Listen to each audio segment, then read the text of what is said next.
नमस्कार, मी भाग्यश्री फाटक. मार्केट आणि मी हा सोप्या मराठीतून शेअर मार्केट समजावून सांगण्याचा माझा एक उपक्रम. 11 आणि 12 तारखेला मी कोर्स ठेवला आहे. हा ठाण्याला आहे, स्टेशनजवळ आहे, ऑफलाईन आहे.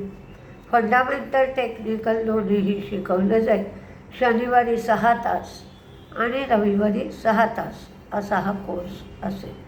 ज्याला कोणाला कोर्सची चौकशी करायची आहे त्यांच्यासाठी मोबाईल नंबर 9699615507 9699615507 या नंबरवर तुम्ही चौकशी करू शकता. आता आपण व्हिडिओकडे वळूया. जेव्हा 3-4 दिवस मार्केट पडत आहे, मार्केटमध्ये मंदी आली आहे, त्यावेळेला लोकांचे विचार वेगळ्या दिशेने चालू असतात. काही प्रमाणात निराशा असते. काय खरेदी करून उपयोग, पैसे अडकून पडतात, शेअर वाढत नाही, 40-40 रुपये शेअरचा भाव खाली जातो. पण अचानक 4-5 दिवस म्हणजे पावसासारखं 4-5 दिवस पाऊस पडलाय आणि मग 1-2 दिवस पुन्हा ऊन पडतं. लोक त्या पावसाला कंटाळलेली असतात. जा बाबा आता सांगत असतात. तसं मार्केटचं आहे. तर आज ज्याला कोणाला स्क्रीन पाहून आपलं पहिलं डिसिजन बदलून पटकन नव्या डिसिजनमध्ये जाता येईल त्यांनी ट्रेड घ्या. कारण जर रिझल्ट बॉर्डरवर असतील आणि तेजीचा माहोल असेल तर ते शेअर वाढतील, तेजीत जातील. पण मंदीचा माहोल असेल तर जे जे रिझल्ट बॉर्डरवर आहेत ते सगळे शेअर मंदीत जाऊ शकतात. त्यामुळे काय त्या माणसाला अक्कल आहे, जे जे सांगतो ते ते शेअर पडले असं मात्र नाही. मार्केटचं जे वातावरण आहे त्याच्यावर मंदी किंवा तेजी येणं अवलंबून आहे. त्यामुळे गाफील राहू नका. जरी मी सांगितलं, जरी कुणी सांगितलं तरी पैसा तुमचा जाणार आहे. त्यामुळे विचार करून निर्णय तुम्ही घ्यायचा आहे. जो कष्ट करून पैसा मिळवलाय तो पाण्यात घालवू नका. एक दिवस नाही ट्रेडिंग केलं, मार्केट स्थिरस्थावर झाल्यावर पुन्हा ट्रेडिंग सुरू केलं तरी चालू शकतं. अर्थातच असं मला वाटतं. तुमचं मत काही वेगळं असू शकतं. आज एक पॉझिटिव्ह आहे म्हणजे क्रूडचा भाव कमी झाला आहे आणि बायडेननी धमकी दिली आहे. त्याचा परिणाम क्रूडवर होताना दिसतोय. ही एक भारताच्या दृष्टीने चांगली गोष्ट आहे. बॉन्ड यील्ड पण कमी झालं आहे. म्हणजे जे 4.60-65 पर्यंत पोचलं होतं ते 4.46 झालं आहे आणि डॉलर इंडेक्स 105.39 झालं आहे. म्हणजे क्रूड आणि बॉन्ड यील्ड काहीशा सुधारण्याच्या पातळीवर आहेत. त्यामुळे सुरुवातीला हबका बसल्यानंतर जर मार्केट वेगाने सुधारायला लागलं तर तुम्हाला तुमचा रिझल्ट किंवा तुम्हाला तुमचा ट्रेड बदलावा लागेल. फॉरेन इन्व्हेस्टर्सची विक्रीच आहे 3668 कोटीची, तर डोमेस्टिक इन्व्हेस्टर्सची खरेदी आहे 2304 कोटीची. PCR सुद्धा कमी झाला आहे, 0.78 वर आला आहे. आधी 0.85 होता. आता बघा, व्होल्टासचा जो रिझल्ट लागला आहे तो बॉर्डर लाईनचा आहे. प्रॉफिट कमी झालं आहे, मार्जिन कमी झालं आहे, रेव्हेन्यू वाढला आहे. पण गरमी खूप होती आहे असं सांगतायत. जर मार्केटमधली मंदी कमी झाली किंवा मार्केट पडणं थांबलं तर व्होल्टासचा शेअर वाढू शकतो पुन्हा, कारण बऱ्याच अंशी पडला आहे तर उन्हाळा असल्यामुळे पुन्हा व्होल्टासचा शेअर वाढू शकतो. असा आज प्रत्येक बॉर्डर लाईनचं ट्रेडिंग आहे. व्होल्टासने सांगितलं आहे युनिटरी कूलिंग प्रॉडक्ट व्यवसाय जो आहे तो 27% वाढला आहे, AC व्यवसाय 35% वाढला आहे आणि डोमेस्टिक 38% वाढला आहे. इंटरनॅशनल व्यवहारात काही अडचणी आल्या आहेत आणि कतारमधल्या व्यवहारात 108 कोटीचा लॉस झाला आहे. त्यांनी 5 रुपये 50 पैसे एवढा डिव्हिडंड दिला. JSW एनर्जीचा मात्र रिझल्ट चांगला आला आहे.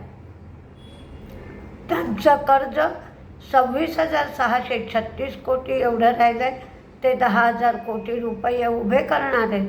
प्रॉफिट, रेव्हेन्यू, मार्जिन सगळंच वाढलं आहे. IGLचा फ्लॅट आला आहे, अपेक्षेपेक्षा कमी आलं आहे रिझल्ट. IGLने 5 रुपये डिव्हिडंड दिला आहे. प्रॉफिट कमी झालं आहे. त्यांचं व्हॉल्यूम 6% वाढलं आहे. PB फिनटेकचं प्रॉफिट वाढलं आहे, प्रीमियम वाढलं आहे. KEC इंटरनॅशनलचा रिझल्ट चांगला आला आहे. त्यांचा ऑर्डर इनफ्लो चांगला आहे, पण मार्जिन गायडन्स मात्र त्यांनी कमी दिला आहे. पिडिलाइटचं प्रॉफिट आणि रेव्हेन्यू दोन्ही वाढलं आहे. त्यांना एक्सेप्शनल लॉस झाला आहे 71.7 कोटीचा आणि व्हॉल्यूम ग्रोथ चांगली आहे. डिक्सनच्या सबसिडियरीने नोकिया सोल्युशनबरोबर करार केलेला आहे. टेलिकॉम प्रॉडक्ट्सचं उत्पादन आणि डेव्हलपमेंट करण्यासाठी हा करार झालेला आहे. 18 मेला national stock exchange special trading session घेणार आहे. डिझास्टर मॅनेजमेंटसाठी पहिला सेशन 9:15 ते 10 आणि दुसरा सेशन 11:45 ते 12:40 असा असेल. आधार हाऊसिंग आणि TBO टेक हे दोन्हीही IPO येत आहेत. त्यांची माहिती मी तुम्हाला संध्याकाळच्या व्हिडिओमध्ये देऊ शकेन.